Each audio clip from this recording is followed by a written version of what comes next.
I am going to bring you through things that people just do not see. Nursing students go through a lot. And right now, my life is evolved around nursing school.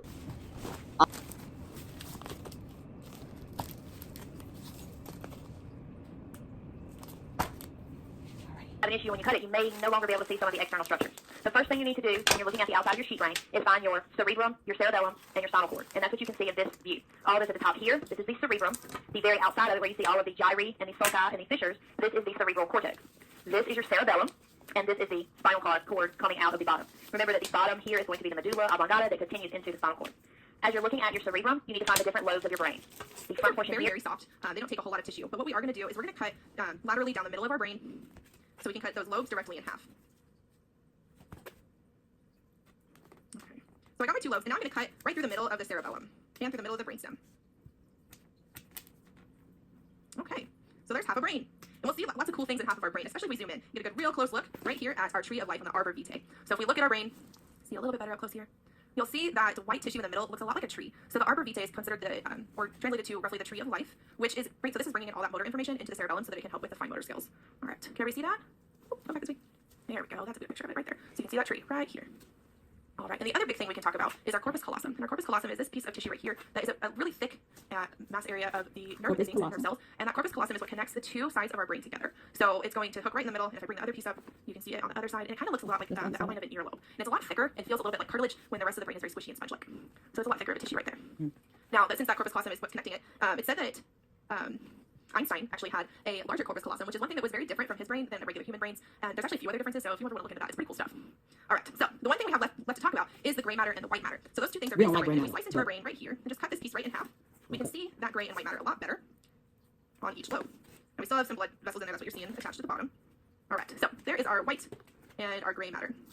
So we have our white in the middle and our gray on the outside. So the gray matter is responsible for transmitting signals to the rest of the body, where our white matter is going to send those signals to a specific location. So the white matter is in charge of getting it to the right part of the body, and the gray matter is in charge of sending it initially. So those are those two main parts. All right, so we have our sulci and our gyri, which are the ridges on the outside of the brain, all those wrinkles. We have our cerebellum, which is for fine motor function. We have our gray and white matter, our cerebrum, which is our two lobes of our brain. And we have our optic nerves on the bottom and our brainstem as well. So those are all the main parts of a brain, and similar to a human brain, like I said, the cerebellum would be underneath. But our brain does so many cool things. In fact, it does everything for your body. So make sure you think of your brain, because it uses almost a quarter of your oxygen by having lots of good breathing, taking in lots of water, and eating a good balanced diet.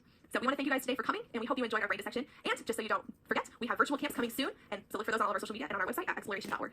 Thank you guys so much for coming, and we hope you enjoyed the live dissection.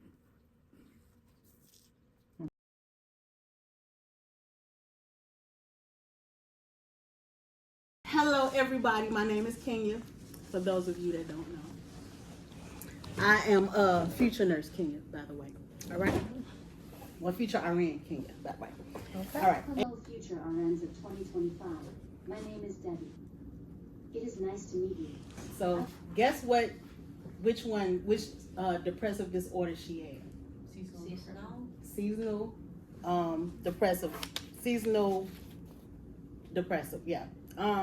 So seasonal usually occurs around wintertime. And it's usually, from what I believe, it's more because the lack of sunlight. Let's see what her next one is. Let's see how she's doing, right? It's a PMS. This is Taylor. It's not PMS. I have moods. So the next one was PMDD. That's premenstrual dysphoric disorder.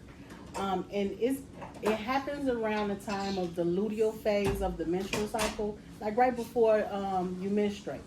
And it's hormonal, basically. You go through mood swings.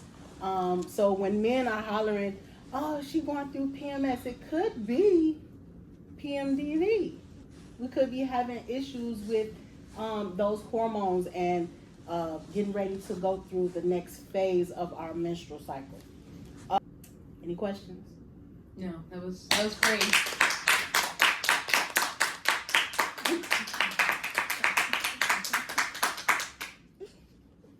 Go future nurse K. One of the biggest things in the nursing program you have to deal with is studying, and a lot of it.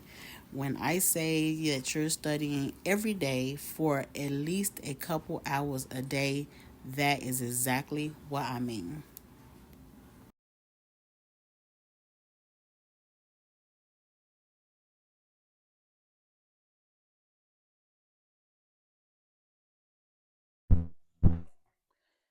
Well, hello, everybody.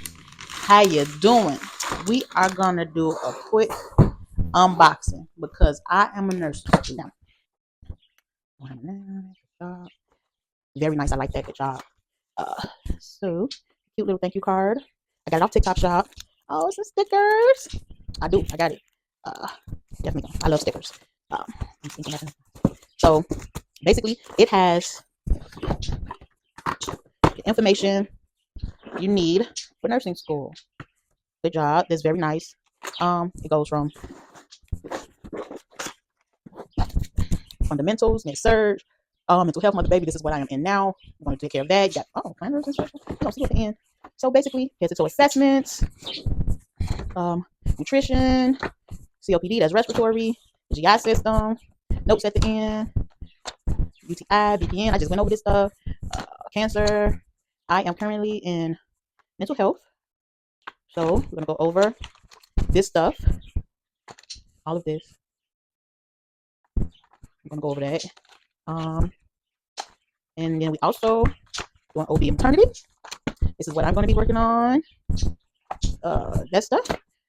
So let's see. It says something about templates and planners. Let's work on it. Oh, okay. So I can break stuff down. Drugs, nursing. I got the care plan, SBAR, 6-week study plan for the NCLEX planner, grade tracker. Good job. Good job. Hey y'all, it's Danielle here, and that's Danielle there. Who, me? Danielle and Danielle. I'm the good Danielle. I'm the Quizlet. Where'd you get your questions from? She said ATI. ATI. She said ATI? Yeah, Wait, what? That's where she get her questions from? ATI.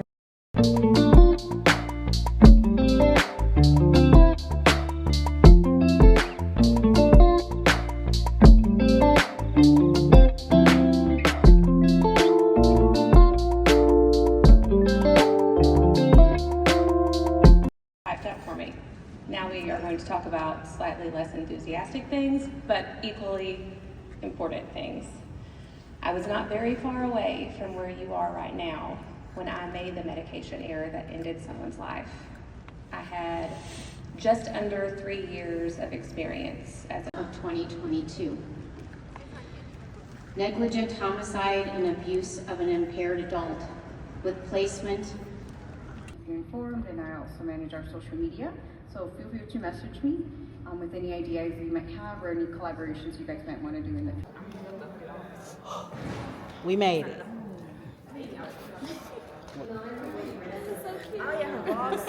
Oh my yes, we Yes. did it, yes. Ashley, you did it. You did good. Yes, yes. She did it for how was it? Killed it. You gonna get 1 million on the test, right? I'm gonna get a level 3. Come on, level 3. That's what we doing.